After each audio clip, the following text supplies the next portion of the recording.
Ya. Amenhotep Hammurabi dengan potret ya.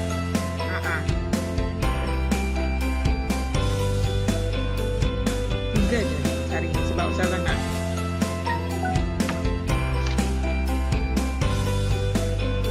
Kata, boleh tak? Ni potret Raja Hammurabi, Hammurabi. Okey. Bismillahirrahmanirrahim. Assalamualaikum warahmatullahi wabarakatuh.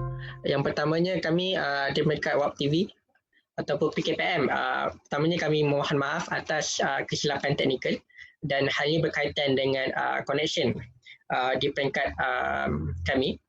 Dan tabung masa kami meneruskan perbincangan, iaitu saya perkenalkan diri saya, Lutfi Hadi bin Rosli, selaku Timbalan Presiden yang juga merupakan moderator tetap, dan pada masa sama kita menampilkan Ustazah sekali lagi meneruskan siri yang ketujuh berkenaan dengan kelahiran Nabi Musa, peristiwa-peristiwa besar serta kesan Taurat terhadap sejarah dan bahasa.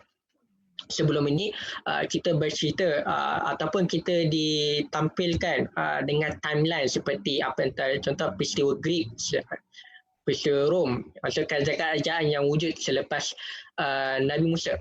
Dan sebelum ini juga di Bibliografia kita juga telah berbincang tentang peranan komunikasi yang menentukan hala tuju sejarah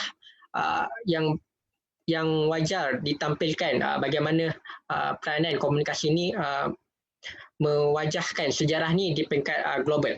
Dan insyaAllah kita meneruskan siri ini, dan tanpa membuang masa kita menyambung siri yang ketujuh, dan saya Lutfi Hadi menyerahkan siri ini kepada Ustazah untuk menampilkan hujah yang beliau kemukakan di dalam buku Siri Revolusi Bahasa dan Asas Tamadun.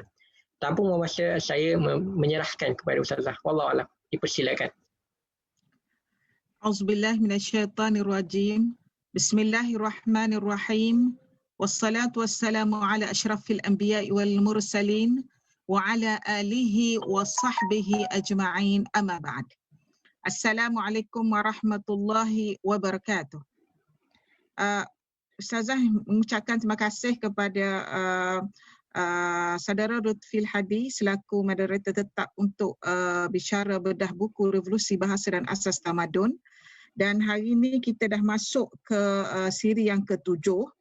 Dan siri yang ketujuh ini kita akan cuba sambung sedikit daripada perbincangan kita pada minggu lepas, iaitu bahasa Nabi Musa, kelahiran Nabi Musa dan peristiwa-peristiwa besar yang berlaku ketika kelahirannya, ketika di zamannya. Dan juga pada hari ini Ustazah nak tambah beberapa topik baru, iaitu seperti Taurat dan kesannya terhadap sejarah dan bahasa. Sebagai yang kita maklum bahawasanya yang Ustazah sebutlah sebelum ni, Nabi Musa alaihissalam itu adalah Bani Israel dan bukan daripada kaum dan bukan daripada bangsa Yahudi. Ianya adalah rentetan daripada peristiwa perpindahan Nabi Yaqub alaihissalam ke Mesir ketika dijemput oleh Nabi Yusuf alaihissalam. Dan kita maklum bahawasanya Nabi Musa alaihissalam dipelihara oleh Fir'aun disebabkan oleh isterinya itu ingin memelihara Nabi Musa alaihissalam. Dan tapi disebabkan berlaku pertelikahan pemikiran di antara beliau dengan Fir'aun, maka Nabi Musa meneruskan perjalanannya untuk balik semula ke Palestin. Dan kita tahu bahawa Nabi Musa tidak pernah masuk ke Palestin.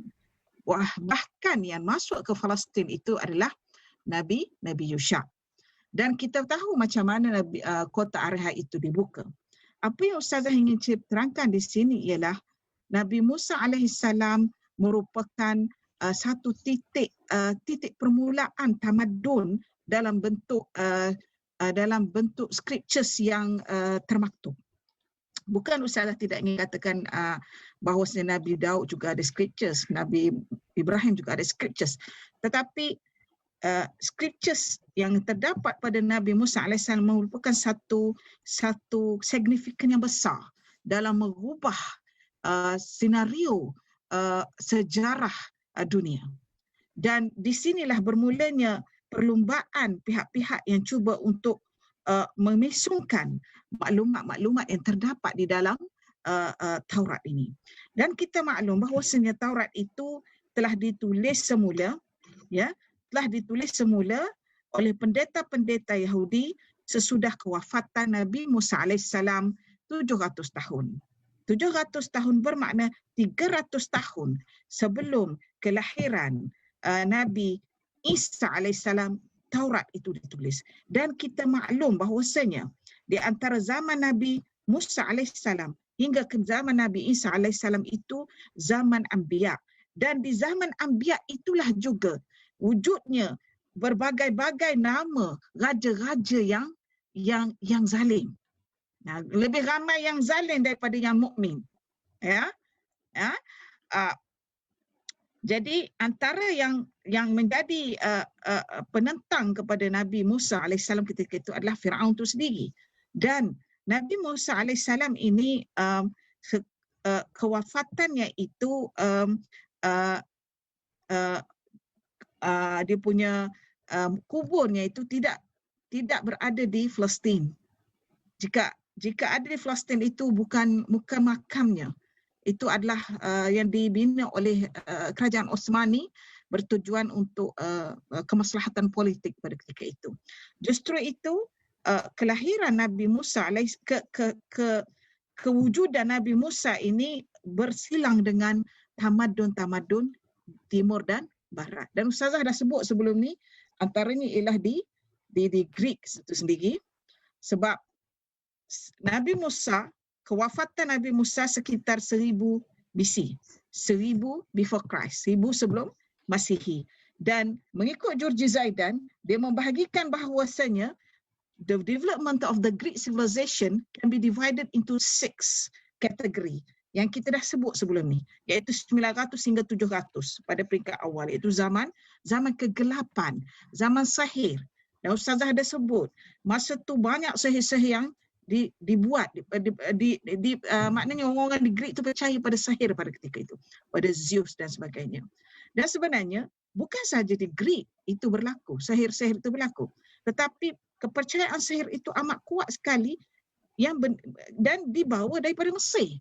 Dan kita tahu pada masa itu pertandingan ular, lempar tongkat dan sebagainya, itu menandakan bagaimana masyarakat, fikiran masyarakat pada ketika itu, ya, percaya kepada benda-benda yang tahyul, ya, dan tilikan. Jadi Ustazah ingin pergi sedikit sebelum apakah yang didakwa oleh sarjana barat terhadap the Ten Commandments itu, ya. Sebahagian daripada sarjana barat percaya bahawasanya the Ten Commandments yang terdapat di dalam perjanjian lama, di dalam Bible sekarang, dalam perjanjian lama, mereka percaya bahawasanya ia hasil daripada plagiarism, hasil daripada catatan yang diambil daripada Kod Hammurabi. Ustazah tidak sebut sebelum ni pasal Kod Hammurabi. Sebahagian daripada sarjana percaya bahawasanya the Ten Commandments ataupun Asyara Wasaya, 10 wasiat yang dikemukakan, yang diterima oleh Nabi Musa alaihissalam itu, yang terdapat di dalam Bible sekarang, dalam perjanjian lama, adalah salinan semula ataupun plagiarize daripada Kod Hammurabi. Dan kita tahu Kod Hammurabi itu adalah kepunyaan Raja Hammurabi. Raja Hammurabi hidupnya ialah sekitar 1800 BC, before Christ. Ada yang mengatakan 1700 before Christ. Jadi Raja Hammurabi ini adalah raja yang percaya kepada Tuhan yang satu, monotheist, ya, percaya pada Tuhan yang satu. Dan kita percaya bahawasanya Hammurabi itu kerajaannya di Babylon. Maknanya sebelum Nabonidus itu sudah ada sesudah kerajaan Sargon, sebelum kerajaan Nebuniza. Nebuniza sekitar 800 BC. Sudah ada sebuah empire Babylon. Kalau Sargon itu empire Akkadi. Ini empire Babylon yang mana rajanya adalah tauhidik, menyembah Tuhan yang satu. Jadi yang menariknya di kerajaan Babylon ini, bahawasanya Raja Hammurabi itu telah mencipta konun, undang-undang yang cukup maju, ya, yang cukup maju. Antaranya yang kita boleh ingat, ya, dia telah menyediakan, kerajaan Hammurabi ini telah menyediakan hadanah. Hadanah itu adalah tadika untuk kanak-kanak belajar. Satu. Yang kedua, kaum perempuan dibenarkan bekerja. Kaum perempuan dibenarkan bekerja dan mereka mendapat tempat di dalam masyarakat. Ya, di sini Ustazah ingin mengukakan apa yang disebut oleh sebab kenapa pihak sarjana yang disebutkan oleh pihak sarjana Barat, bahawasanya the Ten Commandments yang dibawa oleh, yang tertulis dalam Genesis sekarang adalah hasil dari ciplak daripada Kod Hammurabi. Kenapa mereka berpandangan begitu? Kerana Kod Hammurabi itu bagi mereka dia punya wasaya itu mirip seperti yang terdapat dalam Kod Hammurabi. Dalil hujahnya, Musa datang kemudian daripada Raja Hammurabi. Musa datang kemudian daripada Raja Hammurabi. Raja Hammurabi sekitar 1800, Musa 1000. Jadi Musa lagi makna lewat 800 tahun. Jadi dia kata 800 tahun ni maklumat dalam wasaya ini adalah menyerupai maklumat dalam Kod Hammurabi. Okey, kenapa mereka berkata, sebahagian daripada sarjana mengatakan ini adalah ciplak daripada Kod Hammurabi? Ini kerana apabila Nabi Musa AS turun ke sesudah dia menerima wahyu daripada Allah Ta'ala dekat Gunung Tarsina itu, dia kan turun. Dia turun itu, dia melihat kaumnya menyembah sapi emas. Jadi terlalu marah dengan membawa 10 luhah. Dalam bahasa Arab dipanggil alwah, asyara alwah. Ada mengatakan alwah itu dibuat daripada alwah itu terdiri daripada hajar, batu. Dan ada mengatakan alwah itu daripada khasyab. Jadi apa yang ingin dikatakan di sini, apabila dia turun tu dia pecahkan alwah itu. Kerana dia terlalu marah terhadap kaumnya yang menyembah sapi emas itu. Jadi bila dia pecahkan, mengikut setengah sarjana mengatakan ianya masih lagi boleh digunakan apabila ia dicantum-cantumkan. Apabila dicantum-cantumkan alwah yang pecah tadi, masih lagi boleh guna. Setengah sarjana mengatakan begitu. Tapi Ustazah berpandangan bahawasanya alwah itu sudah hilang. Alwah itu, luh yang asyar wasaya itu sudah hilang. Kenapa? Kerana kejadian dia sesat di Padang Teh selama 40 tahun itu beserta dengan peperangan yang sering melanda kepada ketika itu, yang sering, makna Nabi Musa itu sering diserang pada ketika itu, memungkinkan, yakni berkemungkinan bahawasanya alwah itu sudah hilang. Luh itu sudah hilang. Dengan diserang oleh Raja Nebuniza, diserang oleh Persia, diserang oleh Ptolemy, diserang oleh Herodot, diserang oleh Seleucid dan sebagainya. Jadi di situ banyak berlaku peperangan. Ya, banyak berlaku peperangan. Itu menyebabkan setengah sarjana mengatakan ianya adalah jelmaan balik kepada Kod Hammurabi. Tetapi bila Ustazah baca minggu lepas, tafsir Ibn Katsir dalam tafsirnya Al-Bidayah wan Nihayah telah menggariskan bahawasanya surah Al-A'raf, tak silap Ustazah kita baca minggu lepas, surah Al-A'raf ayat 7, surah Al-A'raf ayat 127, surah Al-An'am ayat 151 hingga 152 telah menyebut bahawasanya 10 wasaya ini mengikut tafsiran Ibn Katsir dalam kitabnya Al-Bidayah wa Nihayah, ini adalah 10 commandments, asyara wasaya ataupun 10 wasiat. Okey. Ustazah ingin pergi ke kalau kita tengok dalam buku ni, dalam muka surat di sini Ustazah bertanya-tanya. Ustazah tidak bagi direct tahu bahasa Nabi Musa ini. Ya, Ustazah cuba bermain-main dengan uslub dan data-data yang yang Ustazah ambil daripada bacaan daripada Western scholars. Jadi di sini cuba kita tengok kata-kata daripada Profesor Donald B. Radford dalam bukunya Egypt, Canaan and Israel in Ancient Times, menyebut bahawa beratus-ratus perkataan daripada bahasa Kanaan, hieroglif. Kanaan digunakan dalam leksikon bahasa Mesir atau dikenali sebagai hieroglif. Leksikon Mesir itu hieroglif dalam bentuk bergambar itu yang mengandungi unsur ortografik syllabik. Ortograf syllables tu dalam bentuk bergambar. Kebanyakan perkataan yang dipinjam merupakan kata nama yang bertujuan untuk mencipta teknik baru, terutamanya dalam pembuatan bahan peperangan.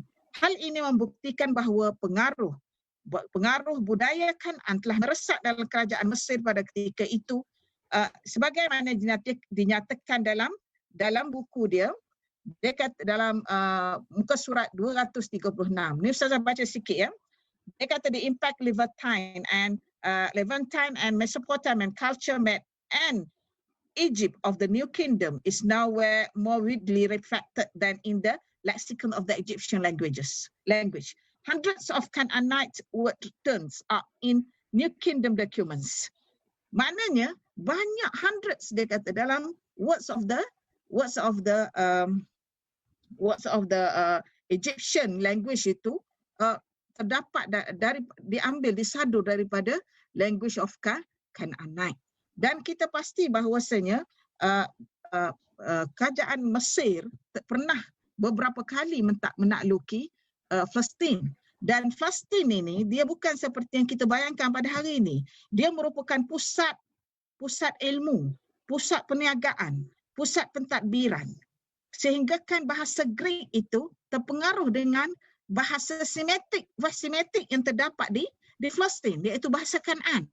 Ya, tapi kalau kita baca dalam catatan sarjana-sarjana Inggeris, dia tidak mengakui, kebanyakan tidak mengakui kehebatan orang Kanaan. Ya, cuba menutupi, dan ini ialah didikan biblical study. Biblical study tidak pernah menonjolkan kenyataan sejarah sebenar sejarah kuno Palestin. Itu yang dimomokkan, propaganda yang dilakukan oleh biblical study. Mana dia tahu sejarah Palestin itu bagaimana. Ya, tetapi dia hasrat ini tidak dibentangkan. Even dia tidak memberitahu pun kepada sebagai contohnya mereka syarikat, dia tidak memberitahu tentang sejarah kuno Palestin dan tidak pula memomokkan bahawasanya propaganda terhadap Palestin itu. Dia tahu cerita yang sebenar, ya. Jadi apa yang saya ingin katakan bahawasanya bahasa Greek itu sendiri asalnya daripada kanan ke kiri, dan kita dapat lihat bahawasanya syair-syair Iliad Odyssey yang ditulis oleh Homer sekitar 750 BC ialah bermula pada kanan ke kiri. Ini Ustazah jumpa dalam buku Barry B. Powell daripada Cambridge University, profesor dalam bahagian Semitic. Ya. Jadi beliau percaya bahawasanya tulisan ini telah diubah daripada kiri ke kanan kemudian. Ya, kemudian. Dan dalil yang lain bahawasanya dalam bahasa Greek itu terpengaruh dengan bahasa Semitic, ya. Kan Greek ni adalah daripada asal usulnya daripada Yafit. Yafit kan Sam Yafid itu anak Sam yang kedua kan, dia mengatakan yang pertama. Jadi daripada Yafid itu adalah Abu Rum mengikut daripada hadis Rasulullah daripada hadis Hasan rawah Tirmizi. Jadi apa yang saya ingin katakan di sini ialah yang menjadi persoalan sekarang dalam bahasa Greek itu ada huruf ain. Satu penemuan yang mengejut. Kalau mengikut kajian ahli bahasa, orang-orang Eropah agak sukar menyebut perkataan ain. Orang-orang Eropah agak sukar. Kerana macam mana? Kerana kebolehan berbahasa ini, makharijul aswat ini adalah sesuatu yang anugerah Allah Ta'ala. Ya, anugerah Allah Ta'ala. Jadi tidak semua bangsa boleh menyebut sesuatu huruf itu dengan bagus. Ya, tidak semua bangsa boleh menyebut sesuatu huruf itu dengan bagus. Bagaimana ini dengan bangsa Melayu? Itu yang saya nak sebut bahasa juga. Arab. Kecuali bangsa Melayu, satu kelebihan yang Allah bagi adalah kebolehan dia menuturkan dalam apapun bahasa. Lidahnya lembut bahasa Melayu itu. Dan makharaj al-aswat itu bagus. Apa yang saya nak beritahu di sini ialah kebolehan orang Eropah itu agak kurang dari sudut menyebut huruf ain. Dia tak boleh menyebut huruf ain. Sebab tu kalau anda perhatikan Lutfi, orang putih dia sebut ardu, earth. Al-ardu, bahasa Arab kan? Bumi. Dia tak boleh sebut. Sebenarnya earth itu art. Earth itu kan art. Dia tak boleh sebut. Dia tak boleh sebut art. Dia tak boleh sebut. Jadi huruf ain itu terdapat pada alfabet alfabet Greek tadi. Jadi kesimpulan yang dapat dibuat oleh Profesor Barry B. Powell bahawasanya Greek dulu ada kaitan terpengaruh dengan bahasa Semitic Barat. Okay, kita ada kira Palestine itu West Semitic lah. Kalau Iraq itu East Semitic. West is Semitic. Jadi apa yang saya nak? Kalau kita tengok sekarang ni kan huruf Greek kan. Dia kata alpha, beta, gamma, theta. Itu semuanya alif. Alpha itu alif. Beta itu ba. Theta itu sa. Gamma itu jim. Dan seterusnya. Ya. Jadi enta nampak tak dia punya the development, dia punya the sound tu. Sebenarnya Barat banyak mengubah istilah. Dan seolah-olah istilah yang diubah itu semuanya berasal daripada mereka. Kalau dia sebut Josephus Flavius. Josephus Flavius tu seorang yang pendeta, tukang tulis, ya, yang masyhur pada sekitar 100 AD. Bila dia sebut Josephus Flavius, bagi orang tak belajar tentang history of the linguistic, dia akan kata Josephus Flavius itu adalah orang England, orang Amerika. Padahal Josephus Flavius itu orang Palestin. Orang Nabatin. Namanya Yusuf Flavius. Namanya Yusuf, tapi dia dah tukar. Begitu juga Ustaz nak bagi perkataan Hebrew tadi yang kita pernah sebut sebelum ni. Kita kata Hebrew. Jadi semua kita dimomokkan dengan pemikiran bila Hebrew mesti Yahudi. Hebrew Yahudi. Ini satu ciptaan. Istilah yang diciptakan. Even Yahudi pun kita tak tahu keturunan asal usulnya mana. Yang penting dia bukannya daripada nabi-nabi. Mengikut Majid Khairbik, Ustazah baca, kaum Yahudi ini ialah satu kabilah yang tidak bertanah. Dia tidak ada kawasan. Dia ini kaum yang nomad yang datang daripada padang pasir Jordan sekitar tahun 2000.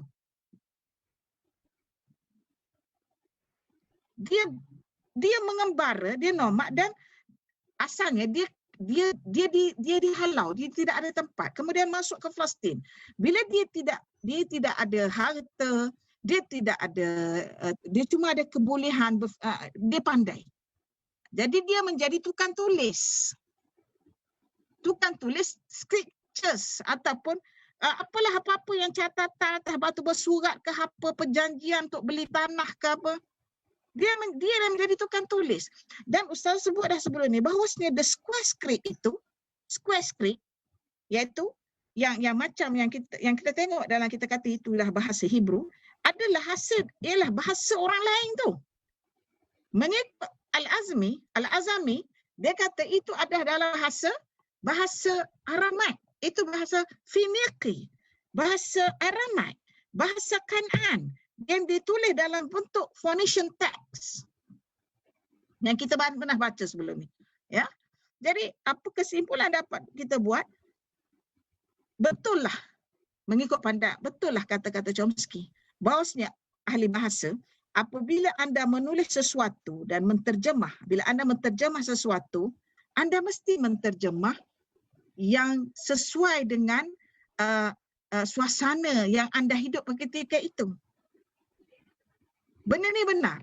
Sebab ini penting dalam kajian kebenaran bertulis tentang kitab-kitab suci.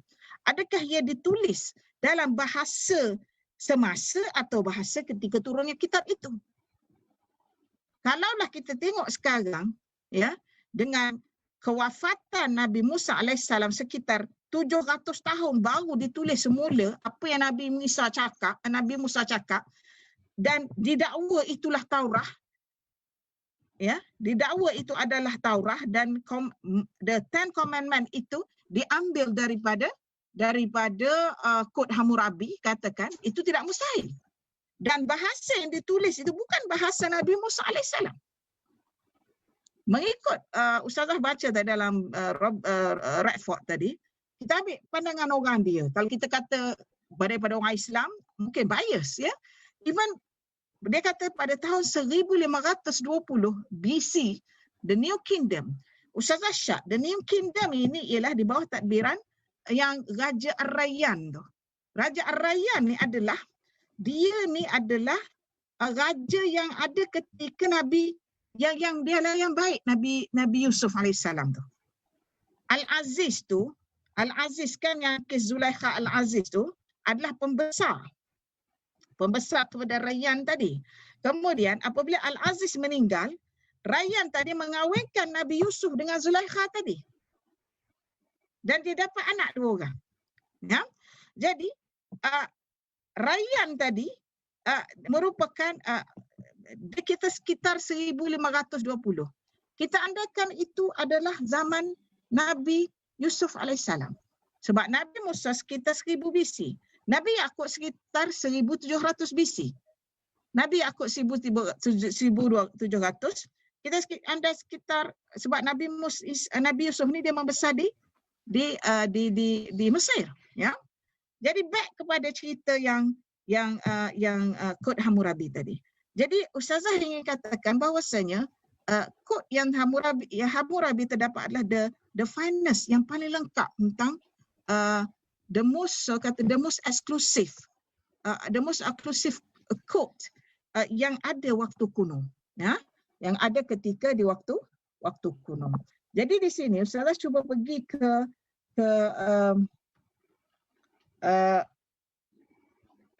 muka surat 210, ya.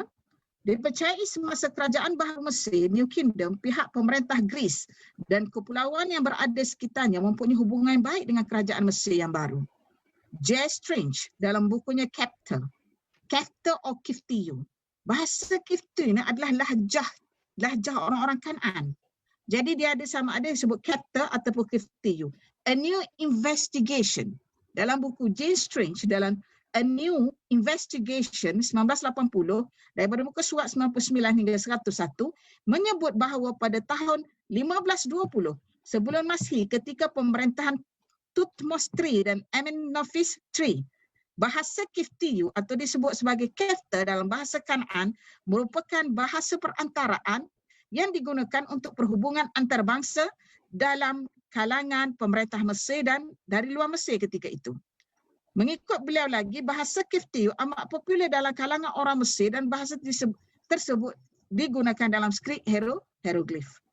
Kenyataan tersebut menjelaskan bahawa orang Kan'an mempunyai kebolehan ilmu yang tinggi sehingga kerajaan Mesir di bawah pentadbiran Thutmose III dan Amenophis III menggunakan bahasa Kiftiyu yang menjadi milik bangsa Kan'an. Oleh itu amat mudah untuk difahami bahawa bahasa pertuturan yang masyhur pada ketika itu ialah bahasa Kan'an. Oleh itu teori ini membenarkan kenyataan M.M. Al-Azami, ya, bahawa penulisan kitab suci seperti Taurat menggunakan bahasa bangsa Kan'an yang kemudiannya diolah menjadi skrip Phoenician, Aramaik dan Assyrian. Kenapa diolah menjadi skrip lain? Skrip Phoenician, skrip Aramaik, skrip Assyrian. Sebab waktu itu ramai penulis-penulis itu, penulis-penulis telah bertebaran. Mereka pergi ke Palestin, kan? Nabi Musa dah meninggal dekat Tih itu, ya. Maka perlahan-lahan skrip ini bertukar kepada tulisan 4 segi, square script. Tulisan Hebrew sekarang is a square script. Bertukar kepada tulisan 4 segi perlahan-lahan. Kenapa bertukar? Sebab juru tulis tu yang mentakbirkan, kata express dia punya info tu inside his mind tu, mesti dalam bahasa dia. Benda ni berlaku pada kalimah Allah. Orang dok tanya, kenapa kalimah Allah tu, kenapa kalimah Allah pula tak boleh orang guna, kan? Kalau dari sudut maksud, semua orang boleh guna Allah. Tetapi kita tidak melihat maksud, kita melihat dari sudut bahasa itu sendiri. Alif lam lam ha, perkataan yang komplit itu, alif lamul ta'rif, alif lamul li ajli, alif lamul li ajli, yang keempat, yang ketiga alif lamul asal. Lamul asal itu ada 3 lam sebenar pada kalimah Allah. Tapi kita nampak 2 lam sebab dia ada tasydid.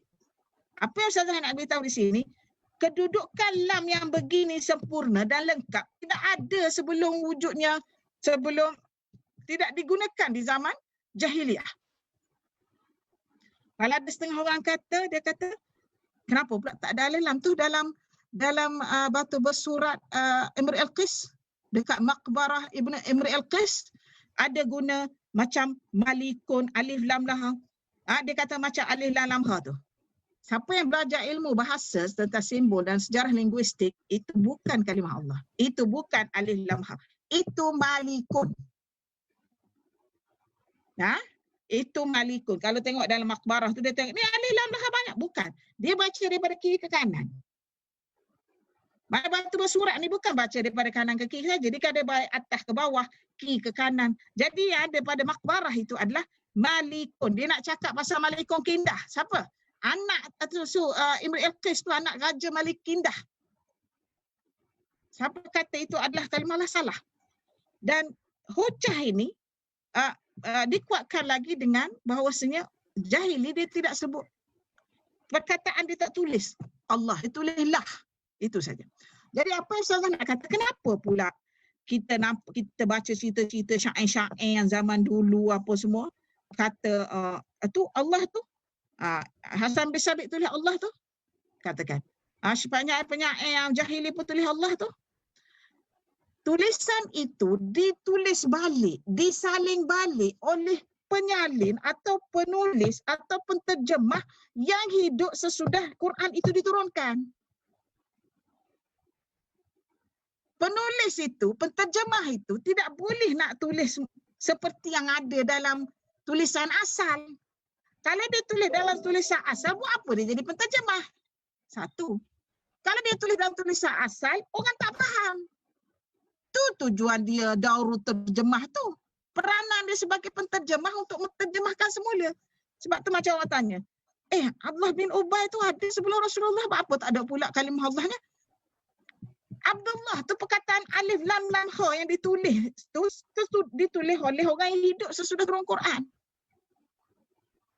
Mungkin dia sebut Abdullah, tetapi dia punya simbol penulisan tu bukan lam ha, lam alif je, lam alif ha je, Abdullah. Itu. Maknanya selepas turun Quran barulah terjemahan itu lengkap, penulisan kalimah alif lam mim ha itu lengkap. Mana Quran itu sebut begitu. Ya, begitu jangan kata, kenapa pula tu ada tu Ibnullah, mana Isa itu dalam Quran tu ada. Jawapannya mudah je. Dalam Quran dia tak boleh nak kata Ibnu Il. Sebab dia mesti mudhafu ilaih, mesti nakirah makrifah. Benda ni tak boleh kalau ikut dari sudut Arab Fushah, dari sudut kaedah nahwu. Dia kena mudhafu ilaih itu mesti nakirah makrifah. Boleh nak jadi nakirah apabila mudhaf itu daripada mushtaqat. Ustazah tak tahu ni kalau ada orang boleh ikut ke tak ni. Sebab benda ni termasuk dalam nahwu Arab kan. Mana mushtaqat tu kan lain tak kata talibun, talibul madrasah. Talibul madrasah. Entah boleh kata at-talib madrasah ataupun talibul madrasah tanpa alif lam. Boleh sebab dia menggunakan mushtaqat. Ini dalam syarah Ibn Aqil. Boleh cek balik. Okey, Ustazah nak baca sikit di sini. Jika dianalisis pandangan Donner, Dirac-Ford dan J. Strange, bahasa Kifti ialah bahasa orang Kanan yang wujud ketika pemerintahan baharu Mesir sekitar 1520 Masihi. Maka bolehlah dibuat andaian bahawa bahasa Nabi Musa AS ialah bahasa Kan'an. Bahasa orang-orang Kan'an, iaitu bahasa asal orang Kan'an di Palestin. Adakah kitab Taurat ditulis dalam bahasa ini? Penulisan kitab Taurat melalui proses yang beratus-ratus tahun sesudah kewafatan Nabi Musa AS. Maka diandaikan isinya telah diubah. Ini diakui sendiri oleh Al-Azani. Ya? Okey, dalam muka surat 2211, Ustazah tanya lagi, kebanyakan orang percaya bahawa kitab Taurat diturunkan dalam bahasa Ibrani berdasarkan catatan bangsa Yahudi kerana naskah asalnya dalam bahasa Ibrani. Namun begitu, adakah maklumat ini tepat? Jika dilihat sejarah penulisan kitab suci, bahasa yang diturunkan ialah bahasa Aramaik dan juru tulisnya berbangsa Yahudi. Oleh itu tidak salah jika tukang pencatat maklumat menggabungkan tiga bahasa asas bumi Palestin pada ketika itu, iaitu bahasa Phoenix, Kan'an dan Aramaik ke dalam tulisan Hebrew. Hal ini diakui oleh ahli bahasa yang juga ahli psikologi, Chomsky, bahawasanya seseorang penulis itu mesti meluahkan penulisan dalam bahasa asal penulis tersebut. Maka sudah tentu lahirnya suatu bentuk bahasa sempurna yang baru, termasuk mencedok bentuk tulisan empat segi, iaitu istilah untuk tulisan Hebrew pada masa sekarang. Daripada teks kuno bahawa bahasa asal penduduk setempat iaitu tulisan Phoenix, Kan'an dan Aramaik yang kemudiannya didakwa sebagai tulisan Yahudi turun-temurun. Ini salah guna kuasa ni, salah guna ilmu pengetahuan, ambil orang punya. Penipuan dalam bentuk penulisan ini berleluasa sehingga diakui oleh beberapa orang ahli bijak pandai Yahudi dan Kristian. Ahli bijak pandai Yahudi dan Kristian sendiri mengakui terdapat penipuan seperti ini, antaranya termasuklah Israel Wolfenson dan J. Wellhausen dalam Al-Azami 2011. Jadi daripada sini kita boleh nampak bahawasanya kitab Taurat yang dikatakan itu Taurat sebenarnya sudah hilang. Sudah hilang. Dan Allah Subhanahu Wa Taala tahu benda ini. Jadi kemungkinan besar disebabkan itu Ibn Katsir mampu mentafsirkan surah Al-An'am tadi bahawa inilah the Ten Commandments. Dan kita perlu ingat tafsir Ibn Katsir ini the finest one. Maknanya yang paling lengkap, yang paling detail. Sebab apa? Dia menolak benda-benda seperti Israiliyat, ya. Jadi tafsirnya itu boleh dipakai. Jadi apakah kesan Taurat terhadap sejarah dan bahasa? Bagi Ustazah kesannya amat besar. Ya, Taurat ini bukan sahaja cerita dia pasal the Ten Commandments, tetapi yang paling besar bagi Ustazah ialah cerita pasal genealogi manusia yang diubah. Genealogi manusia yang diubah. Siapa yang mengubahnya? Pendeta-pendeta itu. Kenapa mereka mengubah? Sebab Ustazah boleh bercakap benda ni hasil daripada Ustazah punya kajian selama 13 tahun terhadap buat potret itu tadi, ya, poster 8 kaki kali 4 kaki itu memberi satu impact kepada my finding, ya. Jadi apa yang Ustazah dapati, dia punya apa yang data yang paling ketara yang diubah ialah antara Nabi Nuh hingga Nabi Ibrahim alaihissalam. Diubah. Di situ kita tidak dapat jumpa perkataan Arab di situ. Ya. Tidak akan jumpa. Bahkan mereka tidak menyebut perkataan Arab di dalam catatan itu. Kalau disebut Arab pun bukan disebut Ain Rabah atau ARAB. Tetapi hanya disebut nama supaya tidak ada perkataan Arab itu. Sehinggalah perkataan Arab itu hanya muncul sesudah daripada anak cucu Arfakhshad. Arfakhshad ini anak Sam yang ketiga. Apabila dia ada menyebut perkataan Ya'rub. Dia menyebut perkataan Qahtan. Ya, di sini Ustazah cuba baca. Ternyata perbezaan kitab Taurat dengan sumber sejarah lain tentang asal-usul anak-anak dan cucu-cucu keturunan Nabi Nuh alaihissalam menjadi topik perbincangan yang hangat. Kisah keturunan Qahtan. Setengah orang panggil Qahtan, setengah panggil Yaqtan, setengah panggil Jaqtan. Menjadi fokus perbincangan apabila kitab Taurat ada menyebut bahawa nama-nama ini merupakan nama seorang lelaki yang mempunyai sebutan berlainan. Seorang lelaki ada 3 sebutan. Qahtan, Yaqtan dan Jaqtan. Ya. Di kalangan pengkaji sejarah, hal ini mungkin disebabkan cara penyampaian dialek. Dialek juga merupakan satu isu besar dalam meneroka alam genealogi. Ya, sebenarnya seorang lelaki je, tetapi disebabkan pengkaji itu mungkin mempunyai dialek yang berbeza, mungkin data yang dia dapat, dokumen yang dia dapat itu menyebut Jaqtan, yang satu lagi menyebut Qahtan. Ya, jadi hal ini mungkin disebabkan cara penyampaian dialek yang digunakan oleh seorang perawi. Lelaki tersebut merupakan anak Abir bin Shalih. Anak Abir bin Shalih yang merupakan cucu Arfakhshad.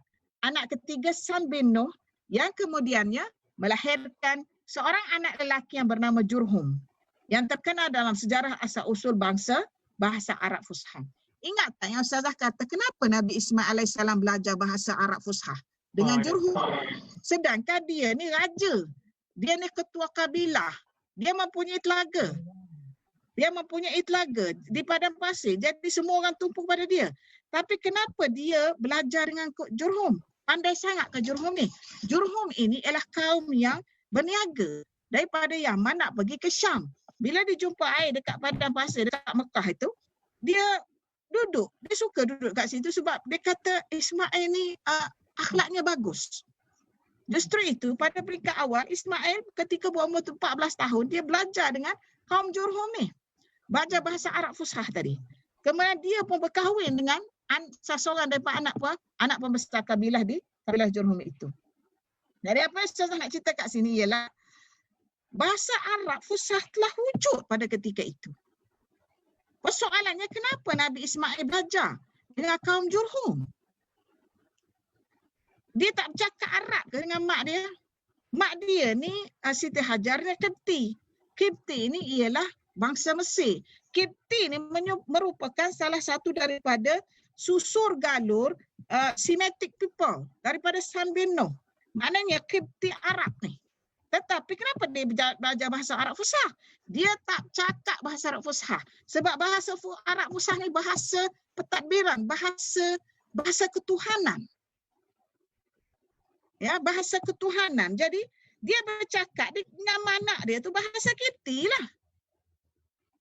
Ya, begitu juga dengan kaum-kaum yang terdapat dalam zaman ketika Nabi Isa, Nabi Musa, nabi-nabi yang lain, mereka di kalangan kaum mereka ada bahasa. Senang kira. Bahasa. Dia bukan bahasa standard. Kalau kita tengok bahasa Arab Fusha, kalau bahasa Quran memang hebat. Dia punya kedudukan, dia punya word tu macam menari-nari tau. Dia punya rima tu. Jadi bahasa itu semua orang nak belajar. Orang tak tuturkan bahasa tu kat pasar, dekat penduduk-penduduk. Bahasa itu, bahasa yang di kalangan orang-orang ramai itu bahasa pasar sahaja. Jadi apa Ustazah nak kata kat sini ialah anak kandungnya pula bernama Ya'rub bin Jurhum. Jurhum ni ada anak nama dia Ya'rub. Kalau tengok kepada syair Hasan bin Sabit, dia sebut macam mana dalam Tarikh Tabari. Ustazah rasa nak suka baca syair itu. Dia kata apa? Tak kala engkau mahu belajar bahasa Arab, belajarlah dengan Syekh Ya'rub. Sudah pasti anda mampu untuk bercakap seperti Arab. Kiranya anda tidak mahu pandai berbahasa Arab, anda seperti haiwan di padang pasir. Maknanya, siapa yang tak boleh bercakap Arab Fushah, mengikut Hasan bin Sabit itu, syair dia terhadap Syekh Ya'rub ini, dia kata, anda seolah-olah berada di padang pasir. Ada seekor haiwan yang tidak ada kawan di padang pasir. Maknanya, terpencil. Syair ni Hasan bin Sabit ni syair Rasulullah, penyair Rasulullah. Mustahil dia berbohong. Jadi apa yang nak dikatakan di sini ialah kedudukan bahasa Arab itu. Kenapa kita baru kenal bahasa Arab ni hanya bila Quran saja? Ya? Amat sayang sekali lah kita tidak pergi terjawaz kita punya study tu lebih jauh lagi. Jadi bila Ustazah buat gini, Ustazah rasa untuk pelajar-pelajar yang minat tentang sejarah Anbiya ni, kena baca benda ni. Kena tahu hal-hal benda ni. Okey. Ustazah ada sebut di sini ya, sejarah kenabian, walau bagaimanapun nama dan keturunan lelaki ini iaitu Ya'rub tadi, penting dalam sejarah kenabian. Penting. Dan bukti pemilikan Palestin kerana nama Abir menimbulkan pertikaian dalam kalangan ahli sejarah. Abir. Siapa Abir? Abir tu kan tadi saya sebut bahawasanya Abir bin Shalih merupakan cucu Arfakhshad. Arfakhshad ni anak kepada Sam. Sam ni anak Nabi Nuh yang kedua kan. Nabi Nuh ada 3 anak. Dia sebenarnya ada 4 anak Nabi Nuh. Tapi yang masyhurnya 3 anak. Siapa? Sam Abul Arab. Hadis Rasulullah, hadis Hasan, riwayat Tirmizi. Sam Abul Arab, Yafid Abu Rum, Ham Abul Habsyi. Sam adalah anak ayah kepada orang Arab. Yafid adalah ayah kepada orang Rum. Ham ialah ayah kepada orang Habsyi. Ya. Jadi yang seorang lagi tu siapa? Yang seorang lagi tu mengikut dalam kitab-kitab tafsir, antaranya Ashabul Bashar oleh Abu Fida, dia kata apa? Dia kata Yafid yang seorang tu nama Yam. Ya alif mim, Yam. Yam ni yang tak naik kapalnya. Kita silap info. Ramai yang Ustazah dengar kata yang tak naik kapal tu nama Kan'an. Bukan. Kan'an tu anak kepada Ham. Kan'an tu dia anak kepada Ham. Yam tu yang tak naik kapal. Tetapi most of the kitab tak sebut benda ni. Kitab-kitab terlalu kecil lah bilangan yang menyebut nama Yam ni. Sebab apa? Mereka tidak mahu associate Yam ini dengan 3 orang ni. Sebab bagi mereka Yam ini kafir. Yam ini kafir. Dan Yam dengan mak dia lah tak naik kapal tadi. Kalau mengikut dalam sejarah mak dia tak Amzarah. Mereka kan naik ke bukit kan. Dia kata tak apalah Nabi Nuh panggil, tak apa kami naik ke bukit. Tak nak naik. Jadi yang 2 orang ni. Jadi apa yang sini kita nak sebut? Abir ni. Ada yang pendapat kata Ibri berasal daripada Abir. Ada yang pendapat mengatakan macam mana boleh ada Ibri tu, Ibrani tu. Dia mengatakan daripada Abir tadi. Mana dia kata orang Ibrani. Lepas tu bila sampai ke time kita ni, zaman kita, Ibrani tu Hebrew. Ustazah sebagai pengkaji bahasa kuno ni dan Ustazah sebagai bahagian bahasa Nahwu Arab ni terkejut juga. Macam mana boleh ada perkataan Hebrew ni daripada Ibri tadi. Tengok, ciptaan istilah boleh mengubah dunia. Ciptaan istilah dia ubah sikit, twist sikit lah. Josephus Flavius tu namanya Yusuf. Kita dah percaya dah Josephus Flavius tu. Seolah-olah bagi daripada Amerika. Kan? Atau England. Ni yang perkataan Ibri ni tiba-tiba jadi Hebrew. Jadi kita percaya bulat-bulat. Ini kelemahan kita orang Islam. Kita mudah sangat bila baca tu kita kata, oh ya betul lah ni profesor cakap gini-gini. Tidak. Sebab tu kena tahu bahasa Arab. Itu Ustazah sebut. Ibri bermaksud perpindahan. Kalau ikut jawaban Ali, apa maksud Ibri tadi? Ibri itu bermaksud perpindahan dari satu tempat ke tempat yang lain. Iaitu sebelum mereka ke Palestin dan menetap di sana. Ibri itu, perpindahan. Manakala Arab pula bermaksud kemah. Jadi setiap orang yang berpindah, orang yang berpindah dari satu tempat ke satu tempat yang lain, mesti duduk dalam kemah. Jadi dalam maksud yang lain, Ibri dengan Arabah itu satu. Atau ada pendapat mengatakan syaqiqani, dua orang adik-beradik. Ya. Jadi kalau kita ikut di sini, ini kesan Taurah ni. Taurah mana ni? Bukan Taurah Nabi Musa terima tu. Tak, ni Taurah yang telah ditulis 700 tahun sesudah wafat Nabi Isa ni. Jadi benda ni telah diselewengkan. Ya. Hasilnya dia buang nama-nama genealogi tu, nama-nama penting. Kalau kaitan dengan yang dia tak suka dia buang. Itu satu salahlah dari sudut bidang keilmuan ya. Kalau ikut jawab Ali dia kata laha alaqatu bil badiyah wat tabadi wal a'rabiyah. Arab pada hakikatnya ialah perkataan yang punya kaitan dengan padang pasir. Itu maksud Arab. Dan perpindahan dari satu tempat ke tempat yang lain serta penempatan yang menggunakan kemah. Jadi Arab dengan Ibri ni serupa je lah. Yang ubahnya Ain bara, Ibri. Hak satu lagi Ain raba, dia ba dengan ra je berubah. Jadi yang duk perang sampai hari ni berubah ba dengan ra je. Kalau betul lah dia kata, Ibri itu Hebrew. Dia dah ubah dah perkataan Hebrew pun tak ada kaitan dengan Ibri. Yang ada sekarang ni pun bukannya daripada Bani Israel. Yang ada sekarang ni siapa, Rofi? Daripada Tuk, Khazak Tuk. Daripada Rusia. Hal ini bermakna perkataan Arab ini tidak mewakili makna kaum tertentu. Bahkan bermaksud kaum yang hidup secara kekal di padang pasir yang sepatutnya tidak diletakkan sebagai nasab keturunan. Kecuali jika bermaksud keturunan masyarakat padang pasir sama ada yang berpangkat atau tidak. Jadi Ustazah nak sebut sikit di sini.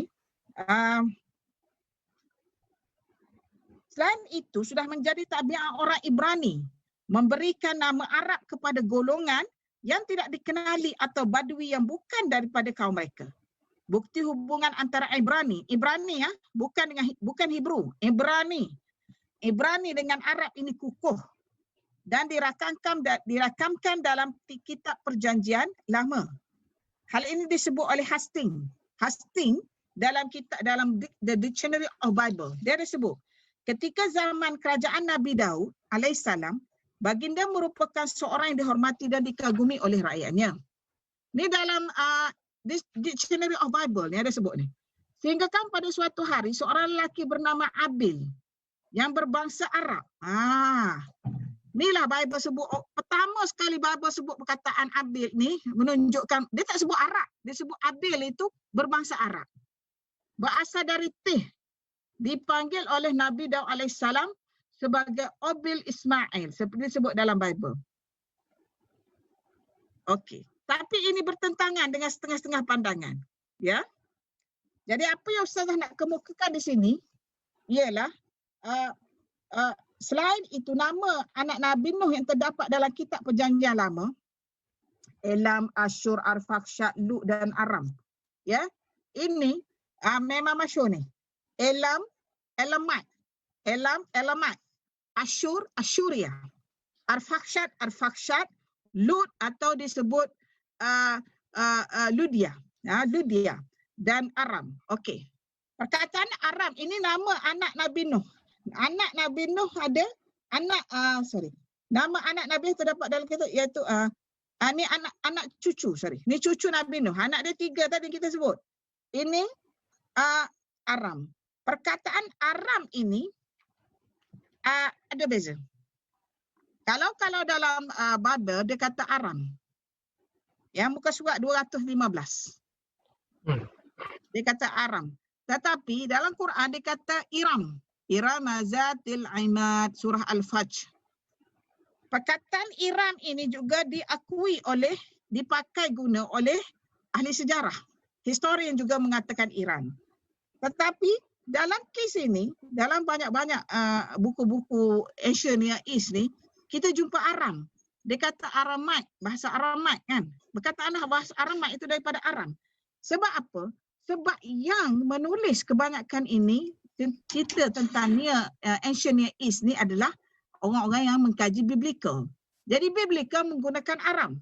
Ingat tu. Jadi berbeza dengan nama ahli sejarah. Tengok, nama cucu, nama anak Sam pun dah diubah. Kalau dalam biblical perjanjian lama, makna perjanjian lama dalam Genesis lah. Elam, Ashur, Arfakshat, Lut dan Aram. Tetapi dalam ahli sejarah, nama-nama di sisi ahli sejarah ada Ashur, Arfakshat, Ailam atau Uailam, Lawit, Aram dan Abir. Maknanya dia letak Abir itu bukannya anak Arfakshat. Abir itu anak yang ke-6. Maknanya Sam bin Nuh ni ada 6 anak, tetapi dalam Taurat buat 5. Itu pun dah persoalan besar. Kenapa dia buat 5? Kira dia nak ubah data Abir tu. Dia ambil Abir, dia letak bawah Arfakshat.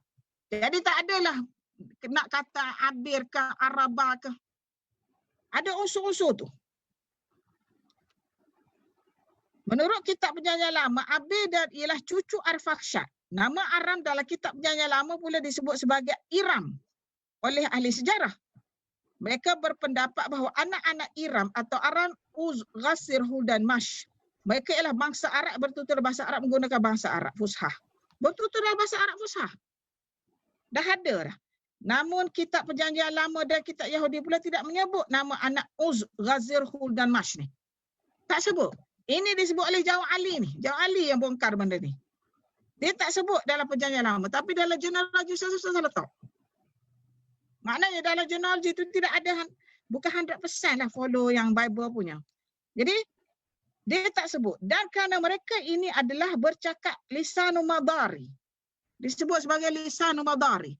Bahasa Arab Fushah ni, selain daripada istilah bahasa Arab Fushah yang lain ialah lisan al-Arab al-mudari. Apa makna Arab mudari? Mana mudari itu? Arab yang moden, yang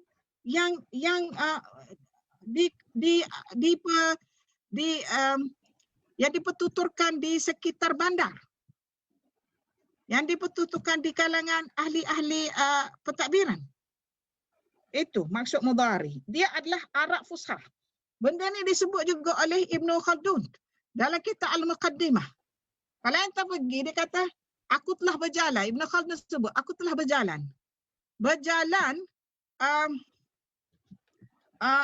di sekitar kawasan jazirah itu, dan aku berjumpa dengan, aku melihat mereka bertutur dalam bahasa Arab mudari. Kita kena ingat, Ibn Khaldun ni sekitar 1300 AD. 1300 AD. Arab mudari. Lisanul mudari. Arab Fushah lah. Arab Fushah. Kita jangan dengar perkataan mudari ni. Ni masalah istilah tau. Kalau dilihat begini, ini, kaum Uz, kenapa pula Uz ini bercakap bahasa Arab mudari? Lisan mudari. Kalau ditengok di sini, Uz ialah penduduk yang mendiami perkampungan Nabi Ayub. Ini siapa yang kata? Hastings. Bukan orang Islam. Hastings kata. Penulis kitab Dictionary of the Bible tadi.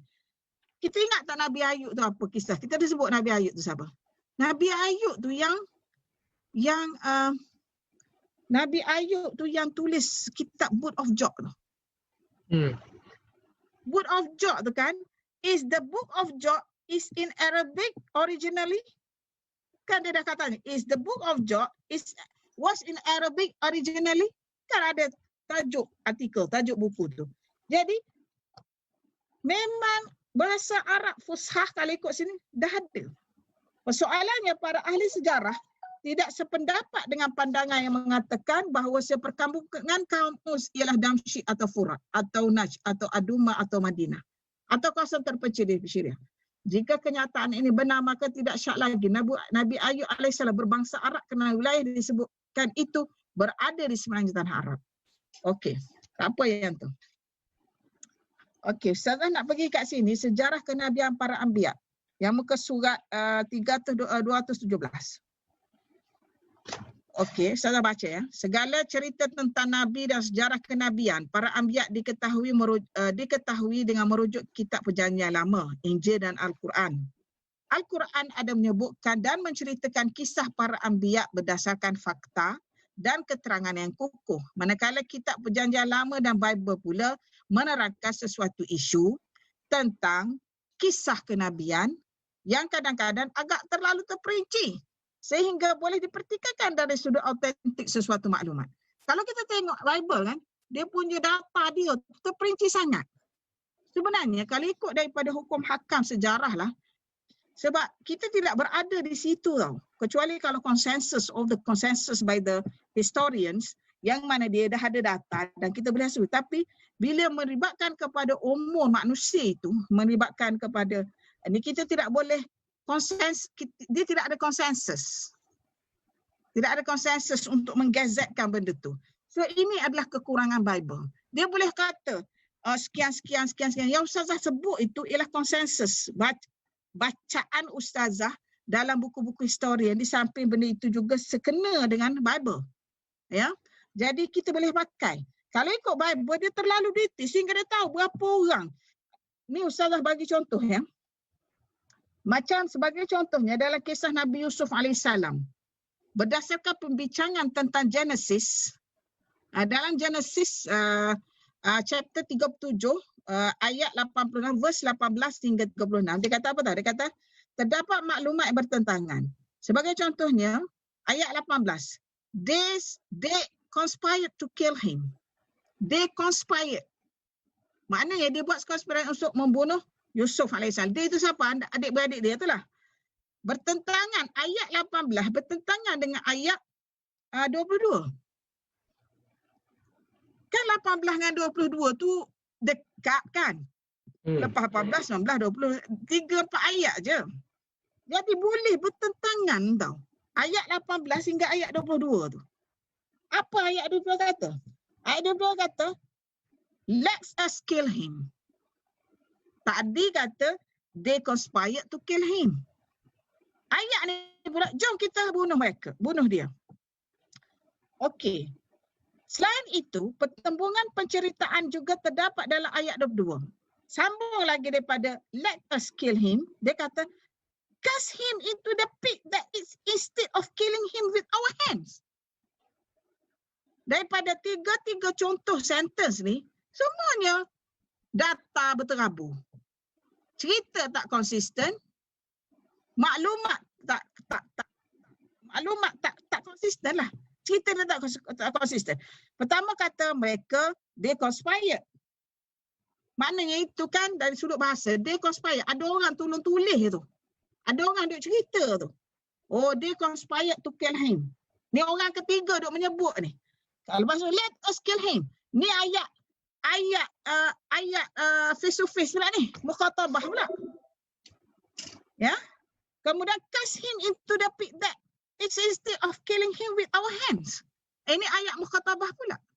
Jadi hak mana sah ni betul ni? Rupa-rupanya Lutfi, bila Ustazah cek, tiga-tiga ayat ni dibawa oleh orang yang berlainan. Tiga-tiga ayat ni yang they conspired to kill him oleh pendeta lain.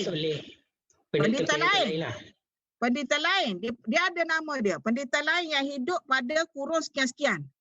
Lepas tu let us kill him oleh pendeta B pula yang hidup sekian-sekian tahun kurun sekian-sekian. Lepas tu mari pula cast him into the pit that existed of killing him with our hands. Pendeta lain pula daripada golongan lain, daripada kurung yang lain pula. Maknanya dalam 3 ayat, dalam contoh kecil je, ya, dia boleh bertentangan tau. Okey, manakala ayat 27 menyebut penceritaan bertentangan sekali, iaitu let us not do away with him ourselves literally.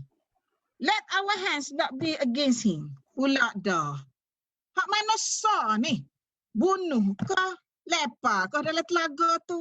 Ataupun tak payah bunuh kah? Ini nombor 27 kan tak jauh 18 hingga 27 tu. Dah ada pertikaian dah. Jadi this is really confirm not word of God. This is word of man. Yang mana man tu bukan duduk semeja apa nak buat ni. Duduk lain-lain tak kenal pun sebab daripada kurun yang berbeza. Bila disusul balik ni? Disusul pada 300. Sesudah ketika ada Nabi Isa AS 300 tahun tu lah.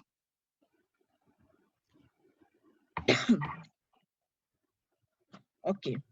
Ni apa Ustaz nak cakap di sini? Kesan Taurat.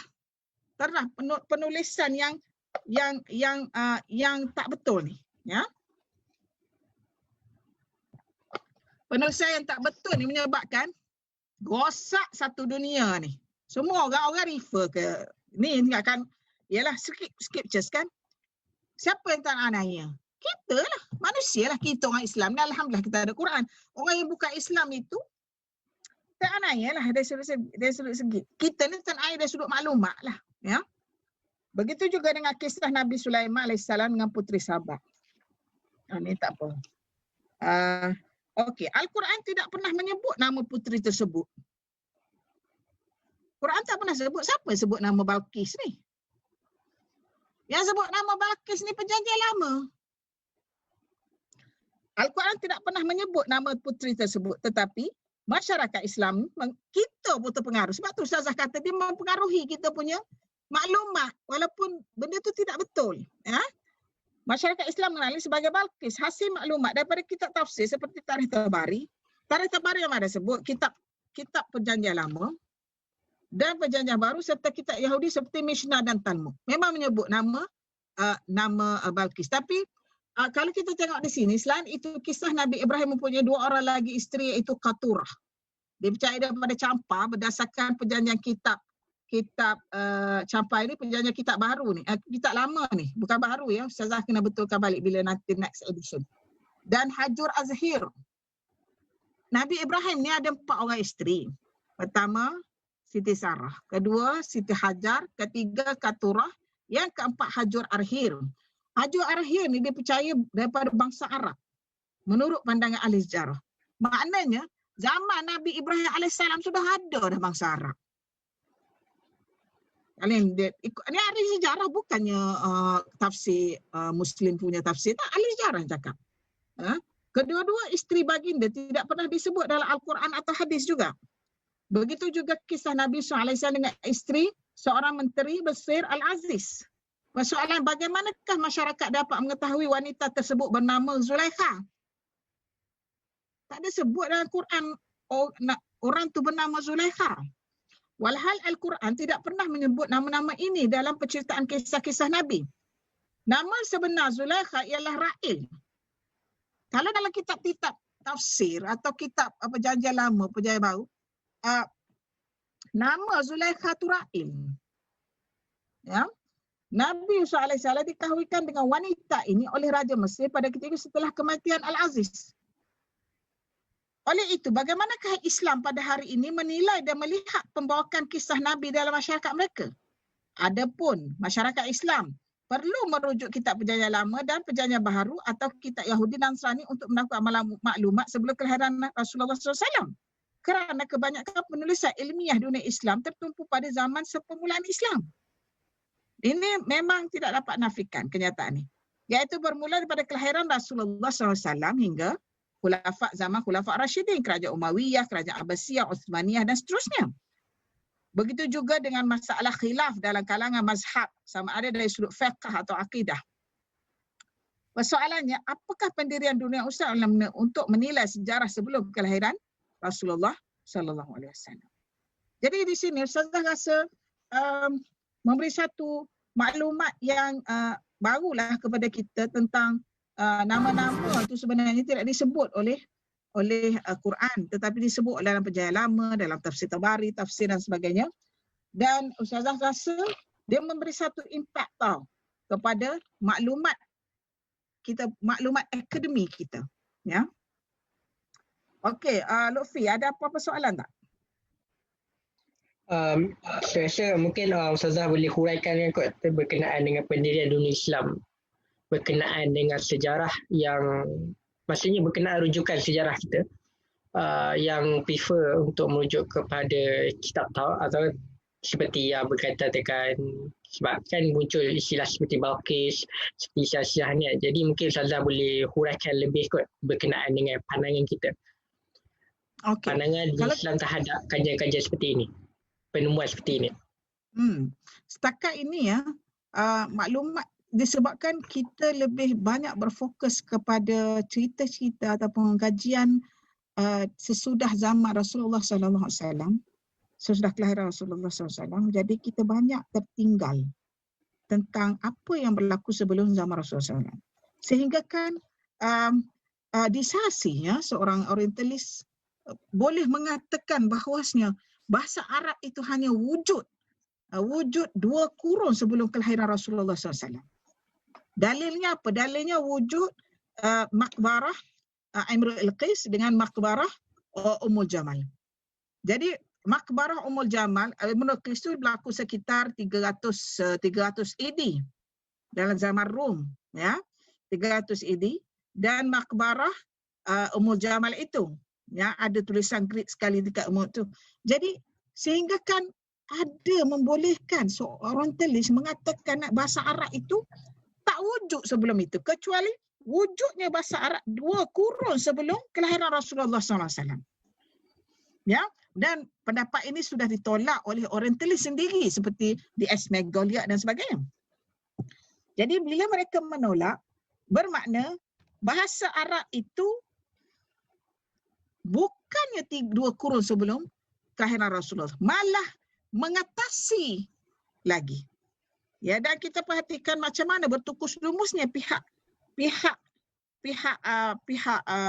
pendeta Taurah dan Nasrani ini ingin mengubah data supaya tidak memihak kepada dunia Islam.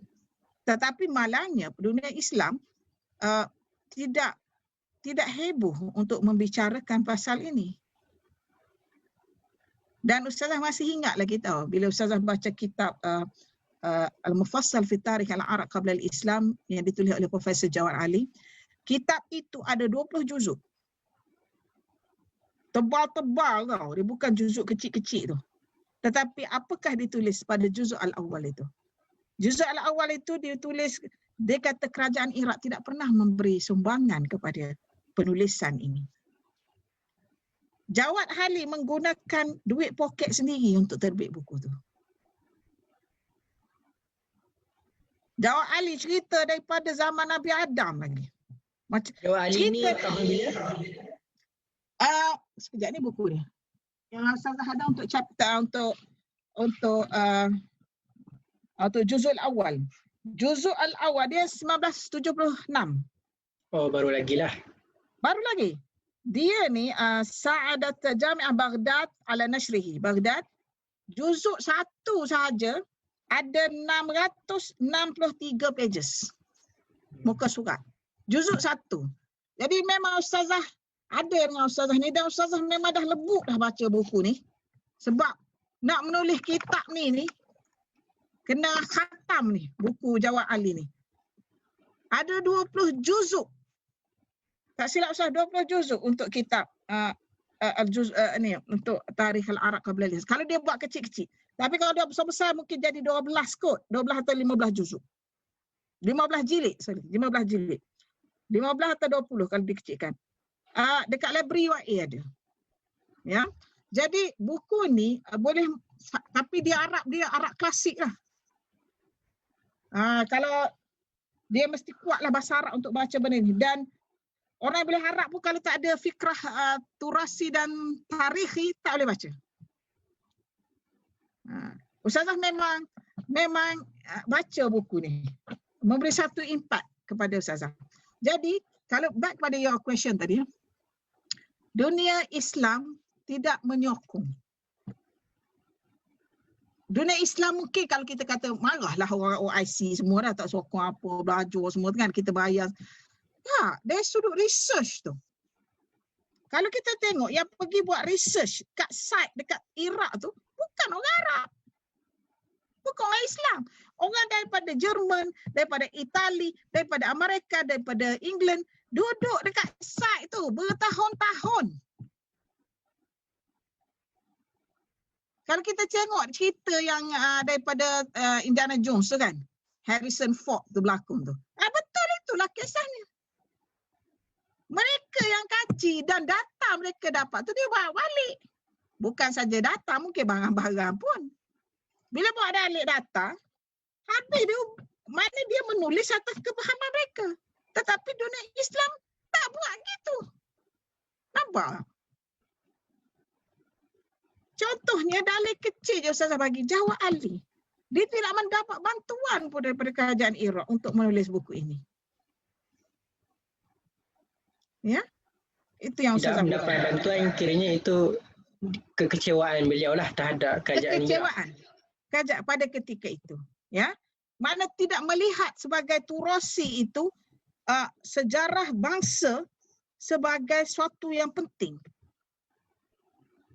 Kita orang Malaysia ni jauh daripada tempat duduk mereka. Kita cuma kaitannya kita berbangsa Islam, kita orang Islam. Ya. Jadi wajarlah kita tak kaji, tetapi atas dasar Islam kita nak kaji macam mana kalau tuan rumah pun tak serius. Nampak tak? Tuan rumah pun tak serius. Kalau OIC pun dia tak nampak benda-benda gini. Dia nampak benda lain. Dan satu lagi, Ustazah nak sebut, Saudi pun sendiri. Kalau boleh jangan belajar ni. Jangan buat turas-turas ni. Ada unsur-unsur politik di situ. Yang cuba ditutup. Jadi saya tak boleh cakap pasal benda ni. Cuma yang jelasnya ialah benda ini tidak dibongkar oleh dunia Islam. Ada kehebatan pada dunia Islam. Masyarakat, orang-orangnya yang hebat-hebat boleh meneroka alam ancient itu. Tetapi tidak ramailah sebab tidak ada galakan daripada pihak berkuasa. Yang ada perseorangan sahajalah. Bila ada perseorangan, maka jika mati orang itu tidak ada legasi lah kecuali kitab lah. Dan sebagai contohnya Lutfia, bahasa Mismariyah, bahasa Akkadiyah itu, bahasa tulisan Ismailiyah, bahasa Akkadiyah, bahasa Phoenician itu sudah pupus. Bahasa Aramaik masih ada tapi tak ramai orang pakai. Bahasa-bahasa itu boleh pupus. Kenapa? Tidak ada orang guna. Tidak ada kesinambungan. Satu bentuk a good research. A good research organized by Muslim country ke daripada apa supaya benda ni kekal. Tidak ada. Macam mana boleh tahu pula 80% bahasa Akkadiyah itu sama dengan bahasa Arab Fushah? Kita tengoklah dari sudut persamaan. Persamaan perkataan itu. Cuma berbezanya sebutan. Itu. Ya. Itu. Ya, Alhamdulillah. Saya rasa itu saja untuk hari ini.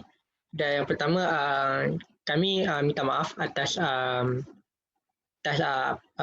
kita punya daripada asalnya kita bermula pukul 9 tapi kita terpaksa anjak dah pukul 9 atas 9.30 atas kesilapan atau atas permasalahan teknikal. Alhamdulillah banyak yang kita belajar pada malam ini dan banyak juga yang kita mengetahui terutamanya dari sudut peranan Taurat dalam mengubah ataupun dalam mengubah kita punya sejarah kita. Dan pada masa sama yang disentuh juga tentang persoalan apa pandangan Islam terhadap sumber-sumber begini. Dan saya fikir ini ada satu persoalan yang penting supaya setiap daripada kita lebih teliti untuk memahami dan mendapatkan sebarang maklumat.